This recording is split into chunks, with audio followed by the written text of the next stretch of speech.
اعوذ باللہ من الشیطان الرجیم بسم اللہ الرحمن الرحیم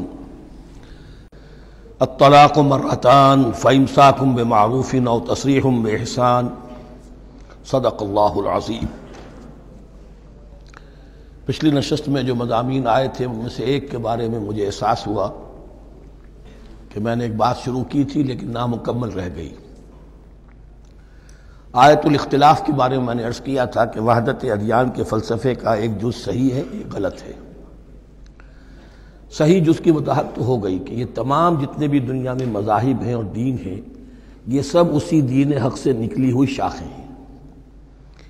دین حق سے پگڈنڈیاں مڑی ہیں، صراط مستقیم سے پگڈنڈی مڑی ہے، کوئی بہت دور نکل گئی اور اس کا یوں سمجھیے کہ پہچانی ہوئی صورت بھی پہچانی نہیں جاتی، اتنی دور ہو گئی کہ اس کا اس دین حق کے ساتھ اب کوئی رشتہ نظر ہی نہیں آتا۔ کچھ اتنے دور نہیں ہوئے، قدرے قریب رہے، لیکن سب کی بنیاد ایک ہے۔ ظاہر بات ہے کہ حضرت آدم کی نسل سے بات شروع ہوئی ہے، حضرت آدم کی اولاد ایک ہی امت تھی۔ یہ تفرقے جو بھی ہوئے بعد میں ہوئے ہیں۔ تو وحدت ادیان اس اعتبار سے صحیح ہے کہ دنیا میں تمام ادیان، تمام نظام، تمام مذاہب جو ہیں وہ در حقیقت ایک ہی دین حق کی بگڑی ہوئی شکلیں ہیں، بدلی ہوئی شکلیں ہیں، لیکن اسی سے نکلی ہوئی شاخیں ہیں جنہوں نے شکلیں اپنی بدل لی ہیں۔ غلط حصہ یہ کہ اب جو یہ سب کچھ موجود ہے ان کو ایک کہنا یہ جہالت ہے۔ اب ان کو ظاہر بات ہے کہ ان کی شکلیں اتنی ہو چکی ہیں مختلف ایک دوسرے سے، اور اتنی ان میں تحریفات ہو چکی ہیں، اتنا تغیر و تبدل ہو چکا ہے کہ اب ان کو ایک کہنا موجودہ شکل میں یہ در حقیقت فتنہ ہے اور جہالت ہے۔ دوسری بات جو آخری مضمون آیا تھا 28ویں رکوع میں، دیکھیے اس کی ایک تمہید ہے، وہ سمجھ لیجئے۔ انسانی تمدن کا اہم ترین اور بنیادی ترین مسئلہ کیا ہے تمدن کا؟ ایک ہے انسانی زندگی کا مسئلہ۔ انسانی زندگی کا سب سے پہلا مسئلہ وہی ہے کہ جو حیوانی زندگی کا بھی ہے، اپنی مادی ضروریات، پیٹ کھانے کو مانگتا ہے، سب سے پہلے یہی ہے، اس میں کوئی شک نہیں۔ لیکن اس کے بعد جب دو انسان ملتے ہیں اور اس سے تمدن شروع ہوتا ہے، اس کا سب سے بڑا مسئلہ ہے انسان کی شہوت۔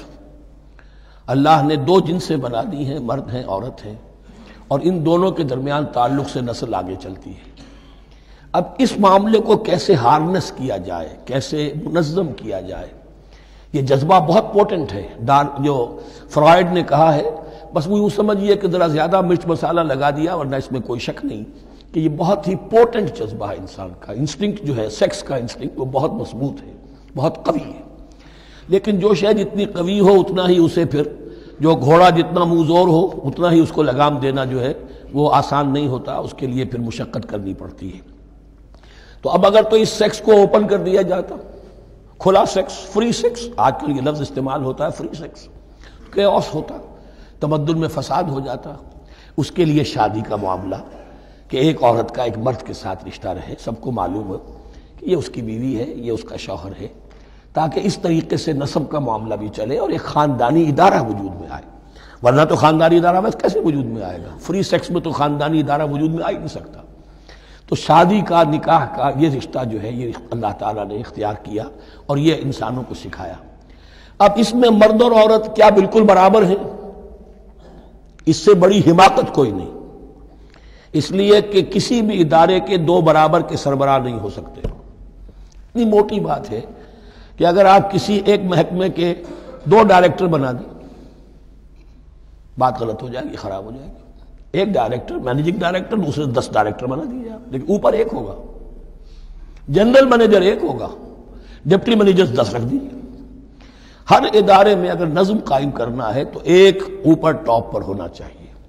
لہذا جب ایک مرد اور ایک عورت، مرد اور عورت انسان ہونے کے ناطے بالکل برابر ہیں، ایک ہی باپ کے نطفے سے بیٹا بھی ہے، بیٹی بھی ہے، ایک ہی ماں کے رحم میں بھائی نے بھی پرورش پائی ہے اور بہن نے بھی، اس اعتبار سے وہ برابر ہیں۔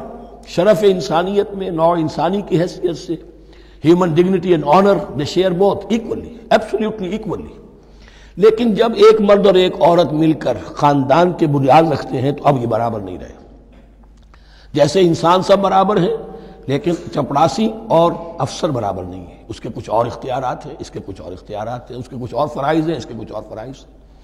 اس طریقے سے اس رشتے کے معاملے میں اور یہ بھی نوٹ کر لیجئے کہ یہی وجہ اس قدر تفصیل کے ساتھ سب سے پہلے احکام قرآن میں دیے جا رہے ہیں اسی آئلی قوانین کے متعلق، لیکن تمدن کی جڑ بنیاد یہ ہے، یہاں سے خاندان بنتا ہے، اور خاندانوں کے اجتماع کا نام معاشرہ ہے۔ خاندان کا نظام، اب ہمارا پاکستانی جو معاشرہ ہے، اگر ہماری 14 کروڑ تعداد ہے اس وقت، 7 افراد ایک خاندان کے اگر آپ شمار کر لیں تو آپ سمجھیے اتنے خاندان ہماری دنیا میں اس وقت موجود ہیں، 2 کروڑ خاندان ہیں، ان خاندانوں پر مشتمل ہے۔ خاندان کا ادارہ مستحکم ہوگا، معاشرہ مستحکم ہو جائے گا۔ خاندان کے ادارے میں صلاح ہوگی، فلاح ہوگی، معاشرے میں صلاح و فلاح آئے گی۔ وہاں فتور ہوگا، فساد ہوگا، بے چینی ہوگی، ظلم ہوگا، ناانصافی ہوگی، وہاں کنفلکٹس ہوں گے، میاں اور بیوی میں جو ہے جھگڑے ہو رہے ہوں گے، تو اولاد کی تو جو ہے پھر وہاں تربیت صحیح نہیں ہو سکتی، ان کی تربیت میں منفی چیزیں شامل ہو جائیں گی۔ تو یہ ساری چیزیں جس کی وجہ سے بڑی تفصیل سے قرآن مجید میں احکام دیے گئے ہیں، آئلی قوانین، ان میں جہاں تک یہ معاملات ہے، طلاق کا معاملہ ہے، اس میں برابر نہیں ہے۔ شادی کرنے میں عورت کو بھی حق ہے، وہ شادی سے انکار کر دے، جبر نہیں کیا جا سکتا۔ ایک مرتبہ وہ نکاح میں آ گئی ہے تو اب شوہر کا پلڑا بھاری ہے، شوہر اسے طلاق دے سکتا ہے، اگر ظلم کے ساتھ دے گا اللہ کے ہاں جواب دہی کرے گا اور سب پکڑ ہو جائے گی، لیکن اختیار ہے۔ وہ خود طلاق نہیں دے سکتی، البتہ طلاق حاصل کر سکتی ہے، خلا جسے ہم کہتے ہیں، وہ عدالت کے ذریعے سے، بڑوں کے ذریعے سے، رشتہ داروں کے ذریعے سے خلا کرے، لیکن طلاق دینے کا حق اس کو برابر نہیں ہے مرد کی طرح۔ اسی طرح اگر ایک طلاق دی تھی مرد نے اور اب یہ عدت پوری نہیں ہوئی ہے، وَبَعُولَتُهُنَّ أَحَقُّ بِرَدِّهِنَّ، اب وہ کہے تو نے طلاق دے دیا، میں تیرے گھر میں بسنے کو تیار نہیں ہوں، نہیں، اختیار مرد کا ہے، عدت کے اندر 3 مہینے کے اندر وہ اس کو واپس لے سکتا ہے، اس کو طلاق رجعی کہتے ہیں۔ یہ تمام چیزیں ایسی ہیں کہ بہرحال خواتین کو اچھی نہیں لگتی، اور آج کی دنیا میں تو جو یہ مرد و عورت کی مساوات کا سلسلہ ہے، یہ شیطان کا سب سے بڑا فلسفہ اور معاشرے میں فساد اور گندگی پیدا کرنے کا اس کا سب سے بڑا ہتھیار ہے۔ اور اب جو کچھ رہی صحیح اقدار ہماری ایشیا کے ممالک جو ہیں، زیادہ تر مسلمان ممالک ہیں، ان میں خاندانی نظام کی جو بچی کھچی شکل رہ گئی ہے، اس کو برباد کرنے کے لیے یہ قاہرہ کانفرنس اور بیجنگ کانفرنس، اس ایشیا کا گھیراؤ دونوں طرف سے، مشرق سے اور مغرب سے، کہ عورت کو آزاد کرو، عورت کو اٹھاؤ، ایمینسیپیشن کے نام پر، آزادی کے نام پر، اور مرد و عورت کی مساوات کے نام پر، تاکہ خاندانی نظام ٹوٹ کر رہ جائے، جیسے کہ ان کے ہاں ٹوٹ چکا ہے۔ خاندانی نظام نے، یہ کلنٹن صاحب نے کہا تھا اپنے سال 9 کے میسج میں کہ عنقریب ہماری قوم، امریکن نیشن، بہت جلد اس کی اکثریت حرامزادوں پر مشتمل ہوگی، born out of wedlock, وہ کسی شادی کے نکاح کے نتیجے میں کوئی وجود میں نہیں آئے ہیں، زنا کے نتیجے میں وجود آئی بھی قوم ہوگی۔ 1 پیرنٹ فیملی رہ گئی ہے، ماں ہی باپ ہے اور وہی ماں ہے، اور وہ دونوں وہ جانتے ہی نہیں۔ اب وہاں بڑی ایک مہم اٹھ رہی ہے کہ ہر انسان کا حق ہے کہ اسے معلوم ہو کہ میرا باپ کون ہے۔ وہاں تو بہت سے لوگ پتہ ہی باپ کون ہے میرا، کیا پتہ۔ یہ تباہی ہے جو اس معاشرے پر آ چکی ہے، اور ہمارے ہاں بھی لوگ اسی معاشرے کی نقالی پر چل رہے ہیں۔ اور یہ نظریہ مساوات مرد و زن جو ہے، یہ بہت ہی یوں سمجھیے کہ تابناک اور بہت اچھے الفاظ کے ساتھ سامنے آ رہا ہے۔ البتہ اس کا دوسرا رخ بھی ہے، اسلام نے عورت کو جو حقوق دیے ہیں بدقسمتی سے ہم مسلمانوں نے وہ بھی ان کو نہیں دیے۔ اس کی وجہ یہ ہے کہ ہمارے اوپر ہمارا ہانٹ کر رہا ہے ہمارا ہندوانہ پس منظر۔ ہندوؤں کے معاشرے میں عورت کی کوئی حیثیت نہیں، نہ اس کی وراثت کا حق ہے، نہ وہ بیوہ ہو جائے تو جینے کا حق تھا اس کو، وہ تو پھر ستی ہو جانا چاہیے اس کے لیے تو زندگی کا حق بھی نہیں ہے، وراثت تو بہت دور کی بات رہی، کوئی پراپرٹی کا کوئی سوال نہیں، کسی طرح کی کوئی حیثیت نہیں، کوئی لیگل اینٹیٹی نہیں۔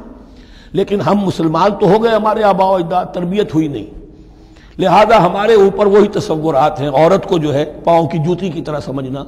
یہ جو کچھ ہم کر رہے ہیں، ان کے جائز حقوق بھی انہیں نہیں دیتے، اس کے نتیجے میں ہم جو مغرب کا ہم پر حملہ ہے اس کو مؤثر کرنے میں گویا ہم مدد دے رہے ہیں۔ اگر ہم اپنی خواتین کو وہ حقوق نہیں دیں گے، اگر ان کے لیے جو اللہ نے جو مقرر کیا ہے وہ انہیں نہیں دیا جائے گا، تو ظاہر بات ہے کہ رد عمل میں پھر جو یہ نعرے ہیں اور بڑے خوشنما جو دعوت اٹھتی ہے وہ لازماً انہیں کھینچ کر لے جائے گی۔ تو اس طرف بھی خیال رکھیے، اور ہمارے ہاں دیندار گھرانوں میں خاص طور پر یہ بات ہوتی ہے، اس کو سمجھنا چاہیے کہ عورتوں کے کیا حقوق ہیں، ان کی دلجوئی کتنی کرنی چاہیے۔ حضور نے کیا فرمایا ہے؟ تم میں سے بہترین لوگ وہ جو اپنے گھر والوں کے لیے اچھے ہوں، بہترین لوگ وہ ہیں۔ ان کے حقوق کا لحاظ ہو، ان کے ساتھ سلوک ہو، ان کی دلجوئی ہو، ان کے احساسات کا بھی پاس کیا جائے۔ البتہ جہاں شریعت کا اور دین کا معاملہ آ جائے، نتھنگ ڈوئنگ، سیدھی سیدھی بات، یہ تلوار کی طرح آپ ننگے ہو جائیں اس وقت کہ یہ معاملہ دین کا ہے، اس میں میں تمہاری کوئی رعایت نہیں کر سکتا، ہاں میرے معاملات کے اندر جو بھی تم چاہو میں نرمی کروں گا، یہ ہو سکتا ہے۔ بس اس کو ذہن میں رکھیے، یہ کڑوی گولی ہے۔ وَلَهُنَّ مِثْلُ الَّذِي عَلَيْهِنَّ بِالْمَعْرُوفِ وَلِلرِّجَالِ عَلَيْهِنَّ دَرَجَةٌ۔ اب درمیان کے الفاظ کو تو جدید جو ہمارے ہیں دانشور وہ لے لیتے ہیں، اوپر کا نہیں دیکھتے کہ بَعُولَتُهُنَّ أَحَقُّ بِرَدِّهِنَّ، برابری کہاں رہی؟ شادی کرتے ہوئے برابری ہے، عورت کہہ سکتی میں شادی نہیں کرتی، شادی نہیں ہوگی، اس وقت برابری ہے، دونوں کی رضامندی سے شادی ہوگی، یہ برابری ہے۔ لیکن جب ایک مرتبہ بیوی بن گئی اب برابر نہیں ہے۔ اب یہ فلسفہ جا کر پوری طرح بیان ہوگا سورہ نساء میں، اور رجال قوامون علی النساء، یہ بات پھر وہاں آئے گی۔ اس کی تمہید ہے یہ کہ یہ کڑوی گولی ذرا خواتین کے حلق سے اترنی شروع ہو جائے۔ وَبَعُولَتُهُنَّ أَحَقُّ بِرَدِّهِنَّ، اور اسی طریقے سے وَلِلرِّجَالِ عَلَيْهِنَّ دَرَجَةٌ۔ البتہ اللہ نے جو ذمہ داریاں عورت کے حوالے کی ہیں، جس طرح کے اس کے فرائض ہیں ویسے ہی اس کے حقوق بھی ہیں، یہ ہے جو بات کہی جا رہی، لَهُنَّ مِثْلُ الَّذِي عَلَيْهِنَّ بِالْمَعْرُوفِ۔ اور یہ دنیا کا وہ اصول ہے کہ responsibilities and privileges they go together۔ کہیں آپ کا اگر ذمہ داری زیادہ تو حقوق اور اختیارات بھی زیادہ ہوں گے، ذمہ داری بہت ڈال دی، حقوق و اختیارات اتنے ہیں نہیں، آپ ذمہ داری ادا نہیں کر سکتے۔ جہاں ذمہ داری کم ہوگی وہاں حقوق و اختیارات بھی کم ہوں گے، یہ دونوں چیزیں پروپورشنیٹ چلتی ہیں۔ صدق اللہ العظیم۔